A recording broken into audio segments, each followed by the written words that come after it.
ఇంకెక్కడి ప్రజాస్వామ్యం? ఎక్కడున్నది ప్రజల భాగస్వామ్యం? ప్రజల కొరకు ప్రజల చేత ఎన్నుకునుడు కాదు, అధికార పార్టీ అరాచకాల కొరకు అరాచకాల చేత అరాచకం చేసుడే అని కొత్తగా చెప్పుకునేటట్టు చేస్తుండ్రట కాంగ్రెస్ పార్టీ నాయకులు. భూమి మీద చెట్టు మొలవని జాగుంటది కావచ్చు కానీ జూబ్లీహిల్స్ ఎన్నికలల్లా కాంగ్రెస్ పార్టీలు కాసులు వంచని జాగలేదన్నట్టు చేసిండ్రు. పైసలు వంచుడు, ఓటేయాలని జనాన్ని బెదిరించుడు, రౌడీలను దించుడు, నియోజకవర్గంలో ఓటక్కు లేని వాళ్ళు వచ్చుడు, పబ్లిక్ ను ప్రభావితం చేసుడు, ప్రలోభ పెట్టుడు. అబ్బో చిన్నగా లేదు అరాచకం అని అంటున్నారు బీఆర్ఎస్ పార్టీలు.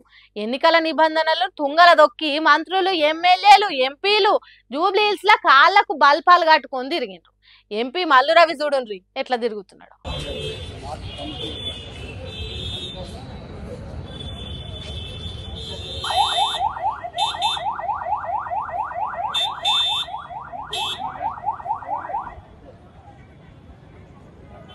ఇగో బీర్ల ఐలయ్య చూడుండ్రి ఏకంగా టేబుల్ వేసుకొని కూర్చొని ఓటర్ లిస్టు చూస్తున్నాడు.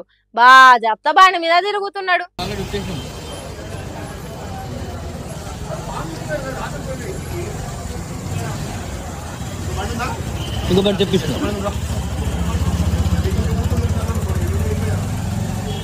ఈ ఎంఐఎం ఎమ్మెల్యే మంది మార్బలంతో వచ్చి ఓటర్లను బెదిరిస్తున్నాడు. అన్యాయం అని అడిగితే భయపెడుతున్నాడు.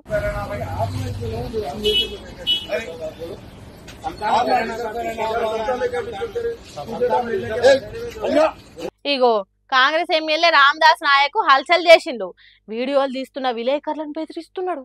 ఓటర్లను మభ్య పెట్టే పనులు చేసుకుంటా ఉల్టా విలేకరులను భయపెడుతున్నాడు. ఇక ఉప ముఖ్యమంత్రి రాష్ట్ర పైసల మంత్రి బట్టి విక్రమార్క కూడా కార్ల కాన్వాయ్ వేసుకొని తిరిగిండు జూబ్లీహిల్స్ గల్లీలా.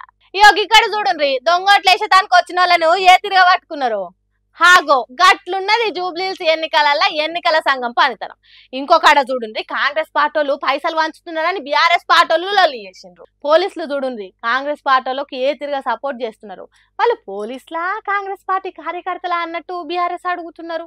అధికారులు పోలీసులు కాంగ్రెస్ పార్టీలను చూసి చూడనట్టుంటే బీఆర్ఎస్ పార్టీలను రూల్స్ ప్రకారం ఎన్నికల బూత్ దగ్గర ఉండాల్సిన వాళ్ళను ఎల్లగొడుతున్నారు అని అంటున్నారు బీఆర్ఎస్ పార్టీలు.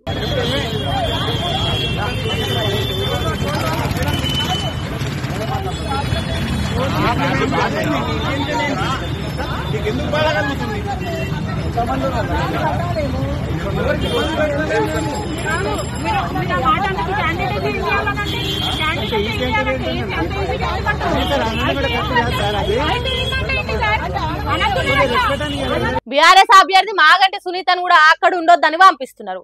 అందుకే బీఆర్ఎస్ పార్టీలు అసలు తెలంగాణలో జరుగుతున్న ఉప ఎన్నికలకు ఎన్నికల సంఘం పనిచేస్తున్నదా లేకుంటే కాంగ్రెస్ సర్కారు ఎన్నికల సంఘాన్ని నడిపిస్తున్నదా? ఇంత అరాచకమైంది. దేశంలో ప్రజాస్వామ్యం ఉన్నట్ట బొందబెట్టినట్ట అన్నట్టు అడుగుతున్నారు గులాబీ రంగు పార్టీ కార్యకర్తలు. మరి పోలింగ్ బూత్లకు పోయి ఓట్లేసిన ఓటర్ అన్న ఎసోంటి తీర్పిస్తాడన్నది 14వ తారీఖు చూడాలి. అబ్బా ఒక్కరు కాదు ఇద్దరు కాదు కుప్పల కుప్పలు దొంగోట్లేసే దానికి వస్తున్నారు. ఆ ఐడి కార్డులు ఎక్కడియో ఓటర్ లిస్ట్ లో పేరు ఎవలదో ఎవల ఓటు ఇంకెవరు వేస్తున్నారో తెలియకుండా వేస్తున్నారు. ఎన్నికల సంఘం ఆఫీసర్లకు ఏమైంది? ఎందుకు పట్టి పట్టినట్టుంటారు? పుట్టవాళ్ళకి చీమలు వచ్చినట్టు వస్తున్నారు దొంగోట్లేసేటోళ్ళు. బీఆర్ఎస్ పార్టీలకు వాళ్ళని దొరకబట్టలేక యాస్ట్ అయింది కావచ్చు. ఎక్కడి నుంచి వస్తున్నారో ఎవరు పంపుతున్నారో తెలియదు కానీ లేని ఓటును ఒత్తేదానికి కార్డులు పట్టుకొని లైన్లు కడుతున్నారు. ఇగో ఈ వీళ్ళని చూడండి అడుగుతుంటే కాలుగాలిన పిల్లల తిరిగా ఎట్లా మారు మాట మాట్లాడుకుంటూ పోతున్నారు. మీరు ఎక్కడి నుంచి వచ్చి చెప్పండి. మీరు ఎక్కడి నుంచి వచ్చిర్రు? బస్కి వెళ్ళి ఎక్కడి నుంచి వచ్చిర్రు? ఎక్కడి నుంచి వచ్చిర్రు మీరు? కృష్ణానగర్ ఎక్కడ ఉంటారు? చూపియండి, మిల్లు చూపియండి. నడవండి ఎక్కడ ఉంటారు చెప్పేసేయండి, వదిలేస్తాం. ఎక్కడ ఉంటారు చెప్పండి, ఎక్కడ ఉంటారు? ఆ దొంగోట్ల సంగతి అట్లుంటే పోలీసుల పనితనం చూడండి. దొంగోట్లను దొరకబట్టేటోళ్లను బయటికి పోండ్రి అని ఎలాగొట్టే పని చేస్తున్నారు. ఎందుకు ఇట్లా చేస్తున్నారు? సర్కారును నడుపుతున్న కాంగ్రెస్ పార్టీ సంకలజ్ వచ్చినట్టు ఎందుకు చేస్తున్నారు అని బీఆర్ఎస్ పార్టీలు అడుగుతుంటే మాట లేరు.